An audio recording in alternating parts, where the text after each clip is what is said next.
الفاتحة.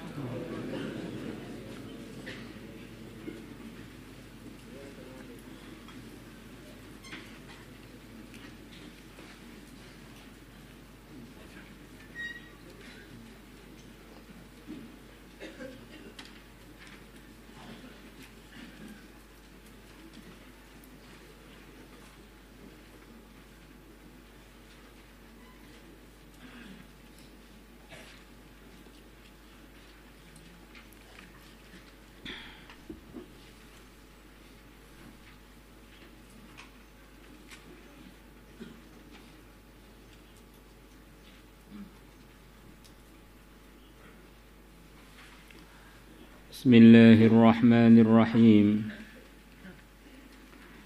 Wa an Hudzaifah radhiyallahu anhu, dan diriwayatkan dari Hudzaifah radhiyallahu anhu, anin Nabi sallallahu alaihi wasallam, qala, Nabi bersabda, al-islamu thamaniyatu ashumin. Al-islamu Islam, thamaniyatu ashumin, adalah 8 bagian. Maksudnya Islam ini adalah majmu'atul a'mal. Islam ini isinya adalah kumpulan amal. Yang mana di sini ini disebutkan kumpulan dari 5 bagian, 8 bagian. Disebutkan di dalam kitab Al-Manhal Al-Latif, maji'ul adadi bisighatin la taqtadhi al-hasra la yangfi az-zaidah. Kalau ada bilangan datang di bahasa Arab, Quran atau hadis, yang bilangan tadi tidak menunjukkan arti, hanya bilangan itu saja, maka tidak menutup kemungkinan adanya tambahan dari bilangan tersebut. Nabi mengatakan, asyratun fil jannah, ada 10 orang masuk surga. Nabi tidak bersabda, la yadkhulul jannata illa 10. Tidak masuk surga kecuali 10. Ini namanya hasr, hanya 10 berarti. Tetapi kalau asyratun fil jannah, 10 orang di surga, tidak menutup kemungkinan ada orang yang ke 11, 12, 13 dan ke 1 juta, 2 juta. Dan begitu juga di sini Nabi bersabda, al-islamu thamaniyatu ashumin. Islam itu ada 8 bagian. Bisa saja ada bagian yang ke-9, ke-10, ke-11 dan seterusnya. Al-islamu, Islam, sahmun merupakan 1 bagian. Gimana Islam sahmun? Wallahu alam, maksudnya mungkin saja syahadat. Karena syaratnya orang diterima Islamnya itu harus syahadat. Wassalatu, dan salat sahmun adalah bagian dari Islam. Wazakatu, dan zakat sahmun adalah bagian dari Islam. Wa hajjul baiti, dan puasa haji ke Baitullah sahmun adalah bagian dari Islam. Ya, ini puasa enggak ada, Pak. Nah, itulah maka saya katakan tadi bahwa sabda Nabi thamaniyatu ashumin tidak menafikan ada bagian-bagian yang lain yang belum disebutkan. Wal amru bil ma'ruf, dan memerintahkan kebaikan sahmun adalah bagian dari Islam. Wan nahyu 'anil munkari, dan melarang dari mungkaran sahmun adalah bagian dari Islam.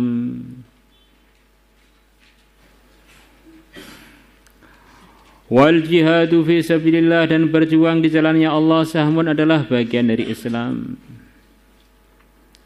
Wa qad khaba, dan sungguh telah merugi Man orang la sahmalahu yang dia tidak punya bagian. Berjuang juga tidak, nahi mungkar juga tidak, amar ma'ruf juga tidak, haji juga tidak, zakat juga tidak, sholat juga tidak, Islam pun juga tidak. Sudah karek neraka nih.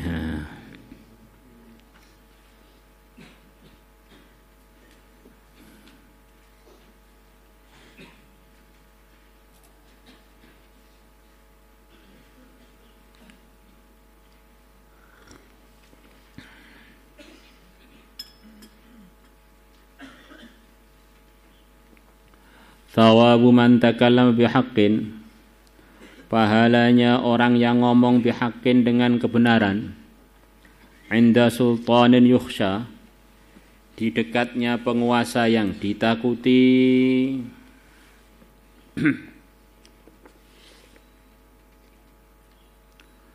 La ilaha illallah.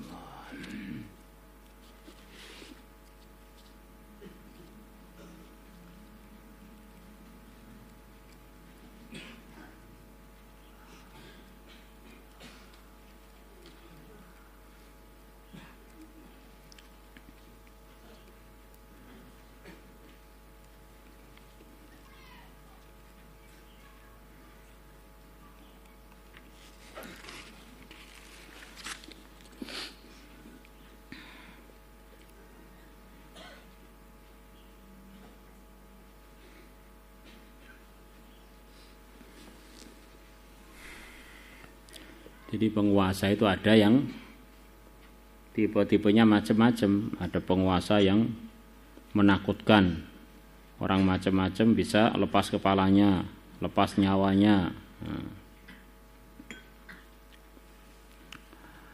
Ada sultan yang terkenal adil, maka orang mau usul, mau ngomong yang benar di depan penguasa tadi ya berani-berani aja. Dan ini pahalanya orang yang berbicara perkara yang benar di depan penguasa yang ditakuti kezalimannya, maksudnya. Yang mana resiko dia ini bisa lepas nyawanya ini. Minimal dikucilkan atau diburu-buru. Tapi jangan disalahpahami bahwa ini meninggalkan cara yang hikmah. Karena tidak ada penguasa mungkin dalam sejarah Quran yang diterangkan dengan jelas kezalimannya melebihi Fir'aun. Kezalimannya sampai bayi-bayi pun sudah didaftar mau disembelih. Bukan disembelih, sebelum disembelih sudah didaftar. Pokoknya nanti yang laki-laki data semua ya, sembelih semua. Begitu zalimnya. Pembunuhan massal pada bayi-bayinya Bani Israel.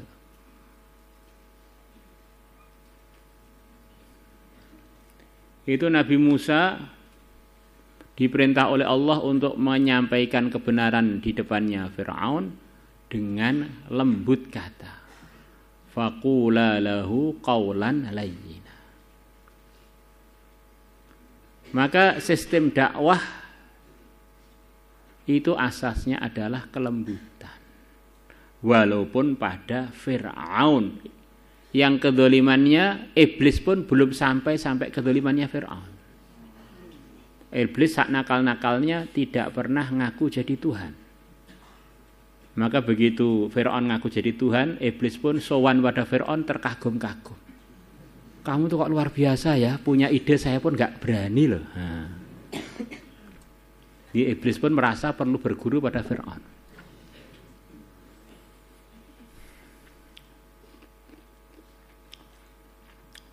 Maka dakwah dengan cara mencaci, dakwah dengan cara ngolok-ngolok itu bukan dakwah, golek mareman.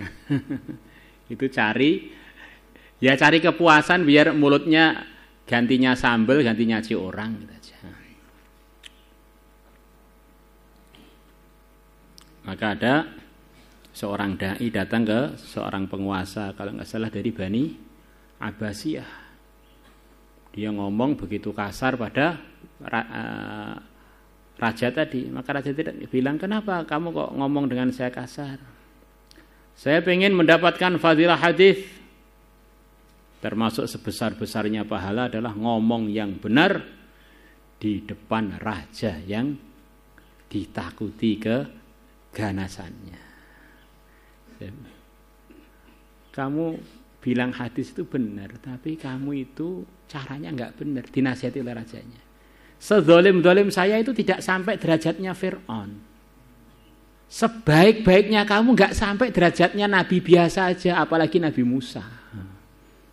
Kamu tuh siapa ngomong cocote koyo ngono. La ilaha illallah. Penting nih asas ngajak tuh gitu itu. Perkara itu walaupun baik, kalau kita ini ngajaknya dengan kasar tidak diterima. Madu kan enak kan. Ada orang langsung kita pegang mulutnya, kita ambilkan madu, kita colok mulutnya dengan sendok, minum. Ya tersinggung.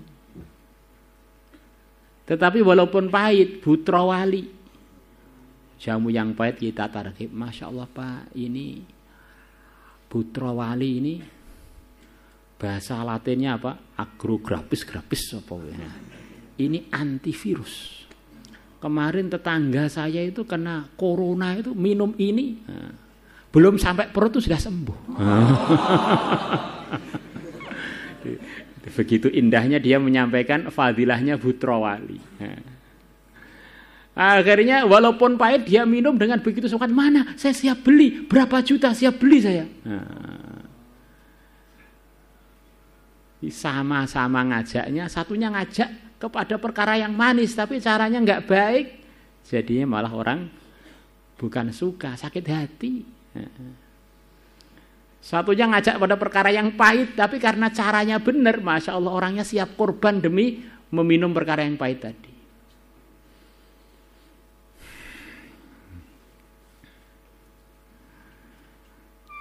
Dalam sebuah mafhum hadis, innallaha la yu'ti billini ma la yu'ti bil unfi au kama jaa fil hadis. Sesungguhnya Allah sungguh akan memberi dengan sebab kelembutan perkara yang tidak Allah berikan dengan perkara yang kasar, dengan kekasaran. Orang itu dengan istrinya, qabiltu nikahaha wa tazwijaha bil mahril madhkur. Ketemu istrinya, ngobrol-ngobrol, guyon-guyon. Akhirnya istrinya senang. Begitu senang, semuanya diberikan. Tetapi kalau orang ini begitu qabiltu langsung ditubruk, ini suami saya ini harimau apa manusia?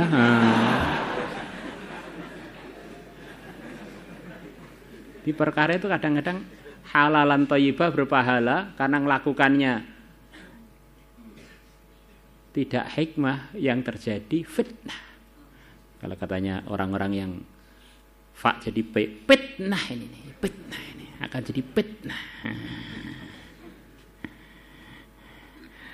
Wa an Tariq bin Syihab bin Al-Bajali Al-Ahmasi anna rajulan, bahwasanya ada seorang laki-laki salah telah tanya Nabi sallallahu alaihi wasallam. Wa qad wada'a, dan sungguh beliau telah meletakkan rijalhu, kaki beliau, fil gharzi, di tempat kaki yang di pelananya unta, disanggur di pelananya unta. Itu kalau orang biasa dalam dunia kuda unta namanya sanggurdi, songgo wedi. Tempat meletakkan telapak kaki itu namanya al-gharz. Ayul jihadi, manakah jihad afdalu yang paling utama? Beliau mengatakan kalimatu haqqin, kalimat yang benar, inda sultanin jairin, di sisinya penguasa yang lalim, yang zalim. Jair itu ya itu suka berbuat yang zalim kepada bawahan-bawahannya diantaranya. Kenapa kok dikatakan afdhul jihad? Karena kemungkinan dia selamat itu kecil. Tetapi kalau kita jihad secara umum, kemungkinan selamat itu masih lumayan besar. Temannya banyak, bisa ngelak sana ngelak sini, bisa sembunyi, bisa lari. Tapi kalau ini datang ke penguasa, dia ini datang ke sarangnya singa. Pokoknya kalau nggak ditolong Allah ya sudah bablas. Al-gharzu bi fathil ghin al-mu'jamah bi fathil ghainil mu'jamah wa iskanir ra wa za. Huwa yang dimaksud al-gharz rikabu, tempat meletakkan kaki, kuril jamali, pelana kuda. Allah, kalau pelana unta. Kalau pelana kuda itu namanya apa? Sarjun. Kalau pelana unta namanya kurun. Nah, beda. Dan bentuknya pun beda. Kamu lihat di terangkil sana kan beda. Pelana kuda bentuknya khusus, pelana unta bentuknya khusus karena memang badannya beda-beda.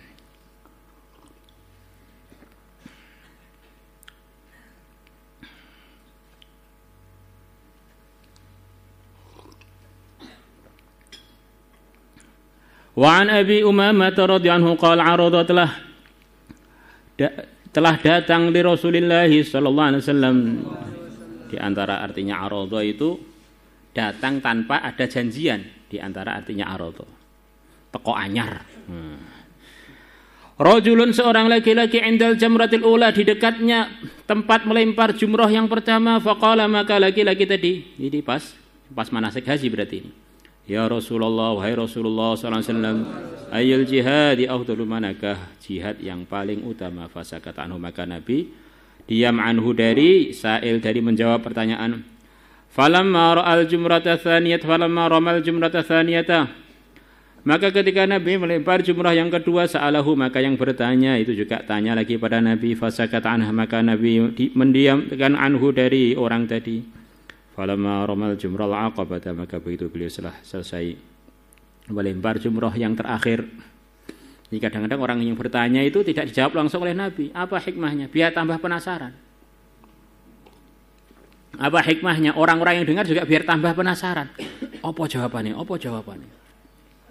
Maka jadi pengajar itu harus pintar-pintar bagaimana menarik perhatiannya santri-santri yang sudah pengen nikah itu.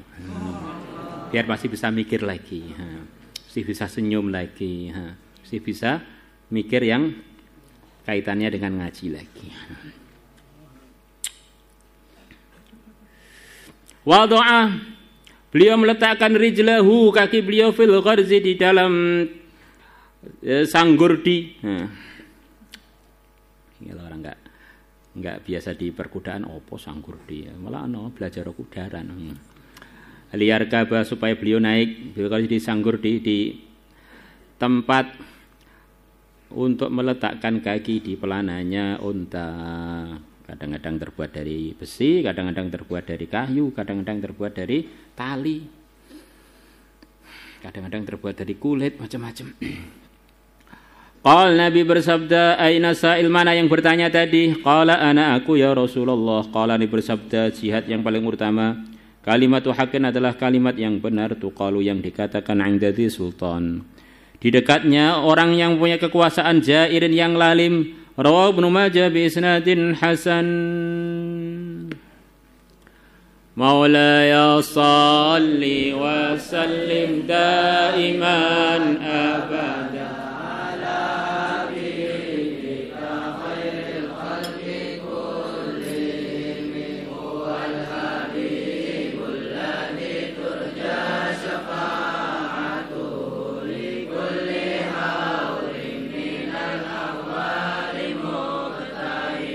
Ya Rabbi bil Mustafa balligh maqasidana, ighfir lana ma madha ya wasi'al karami, ya arhamar rahimin, ya arhamar rahimin, ya arhamar rahimin, farrij 'alal muslimin, ya 'alim as-sirri minna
Allah.